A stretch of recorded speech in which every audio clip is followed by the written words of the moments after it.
अस्सलाम वालेकुम व्यूअर्स। लाहौर कलंदर के chief executive officer CEO Atif Rana का कहना है कि Afghan leg spinner Rashid Khan PSL 6 के पहले 5 मैचेस के लिए दस्तयाब नहीं होंगे। तफसीलात के मुताबिक national high performance centre Lahore में होने वाले ड्राफ्ट में तमाम 6 टीमों ने पीएसएल 6 के लिए प्लेयर्स मुंतखब कर लिए हैं।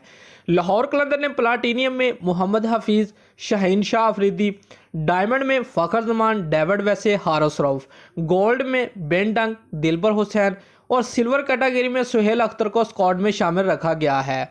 ड्राफ्ट में राशिद खान का इंतखाब कर लिया गया। गोल्ड कैटेगरी में स्मिथ पटेल, सिल्वर में Tom Bell, Zeeshan Ashraf, allrounder Salman Ali Agha, Mohammad Hafeez को बरकरार रखा गया है। एमर जंग में मुआज खान, जाहिद आलम को चुन लिया। सप्लीमेंट्री कैटेगरी में जुडैन अली और अहमद दानियल का इंतखाब हुआ है।